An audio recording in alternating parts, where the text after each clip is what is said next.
Hey everybody, before I get started, I just want to mention a couple of ways that you can engage with me on a more personal level. I have a few avenues set up and I keep focusing on one, and I figured, why don't I make a short little video talking about all of them real quick before we get into these episodes. So first thing, Patreon. There's a link in the episode description, and every episode description to the Patreon, as well as a video on the feed called Major Announcement that has all the details of what each tier offers and how much they cost. I implore you to check that out. I offer a lot of cool shit for my patrons.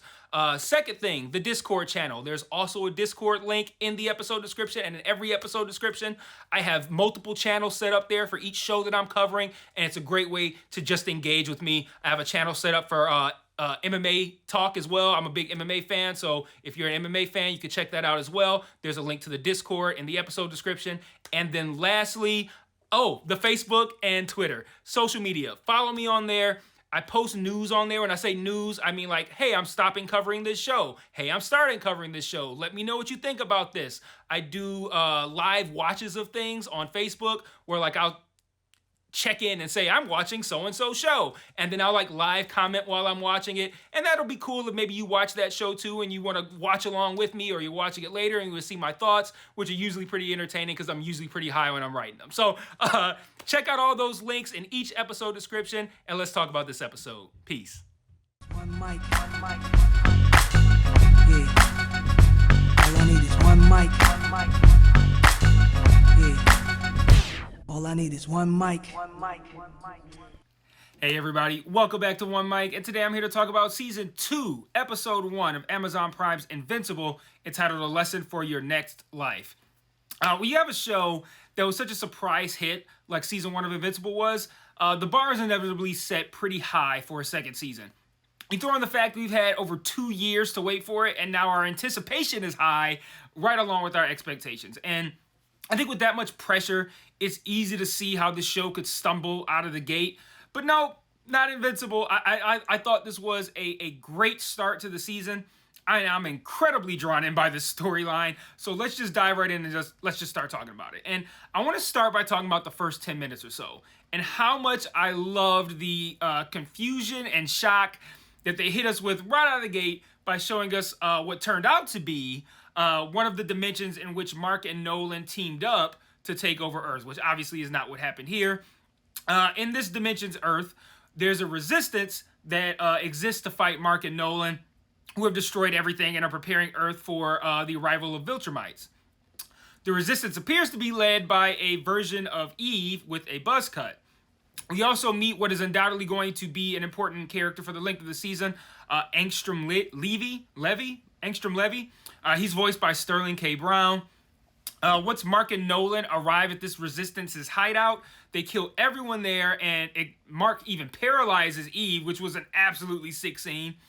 However, we see Angstrom, he disappears through a portal, and Mark and Nolan just kind of brush it off, which immediately told me that it was important.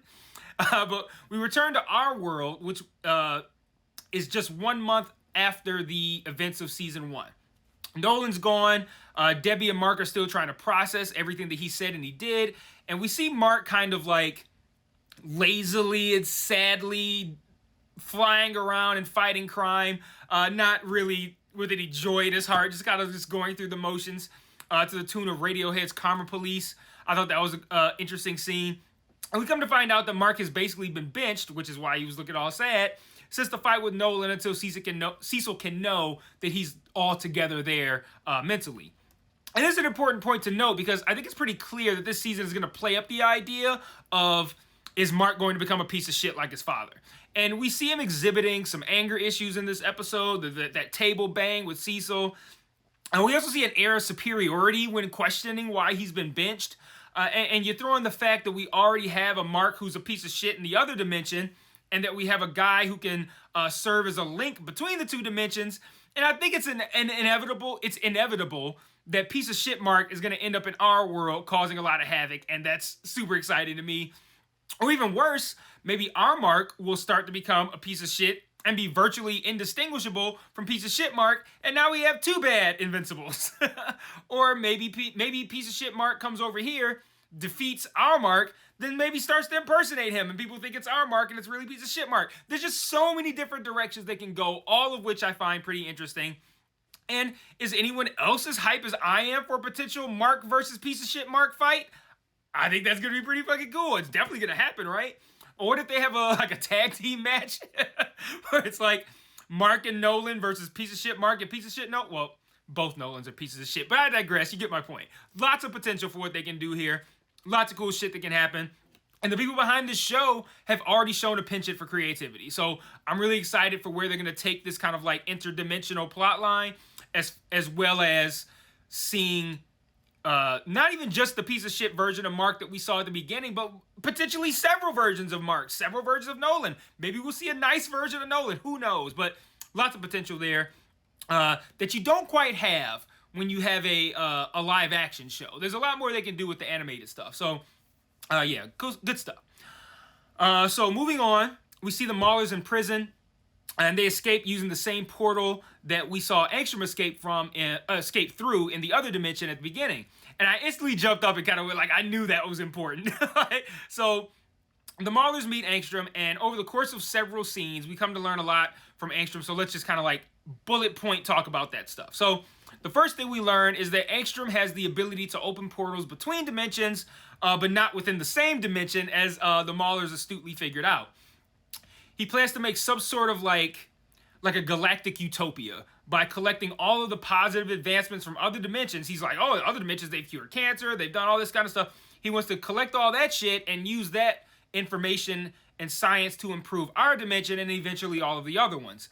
And he's also collected versions of himself from those other dimensions as well that, you know, despite the fact that they don't have his power, they still have the knowledge of their respective dimensions. And his plan, he brought the Maulers over because he needs them to repair this machine that's essentially going to copy-paste the knowledge from the other versions of Angstrom into our Angstrom's mind, allowing him to carry out his plan with all the knowledge of all of the other dimensions.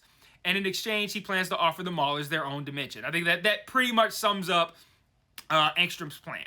But meanwhile, in our world, the Guardians of the Globe are struggling without Mark and being led by Robot, who, if you recall, he has a new body, that teenage body that he created at the end of Season 1.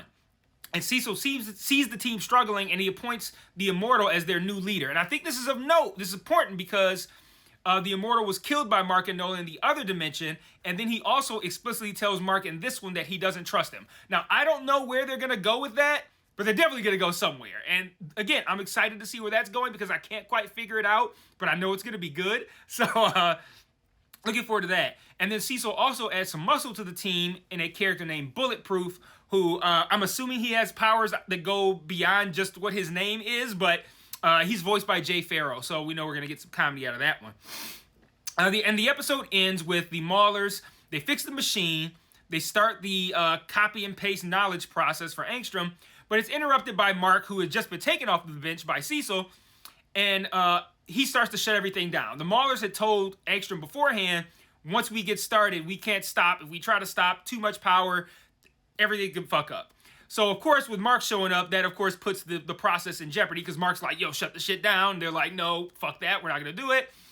And so Angstrom opens portals that allow a bunch of other Maulers in, but then he has second thoughts. Like, he's like, I don't like all this violence. And he starts, I thought it was ridiculous. Like, why would you open the portals and allow in a bunch of Maulers? It's not like you allowed in fucking Bugs Bunny. You allowed in a bunch of Maulers, and you're like, this is way more violent than I expected. The fuck what was you thinking? But he has second thoughts, and he removes the helmet during the copy and paste procedure, which does cause the power surge and explosion, which kills everyone but Mark. At least that's what we thought in the moment. The episode ends, sort of, but in a post-credit scene that's only about like 3 seconds after the credits start playing, we see that one of the Maulers is alive. And I can't tell if we're supposed to understand that Angstrom is now deformed because of the blast, or if the blast kind of melded him with the other Mauler. I think that's what happened. But either way, he blames Mark. He wants revenge, and this sets up what looks to be an absolutely outstanding, exciting, and compelling season. So I continue to be impressed by this show. I can't wait for the next episode. And of note, this season is split. We're going to get 4 episodes in these first 4 weeks up front, then a break, and I think we get the other 4 early next year. So it's not going to be like a 6-month break or something like that. But you don't get to take 2 years off, give us 4 episodes, then take another 2 years off. I think it's just early 2024 we get the other 4. So that's an update on the programming schedule here. Let me know what you thought about this episode in the comments. What do you think about the season coming up? And I will see you guys next week for episode 2. And until then, peace.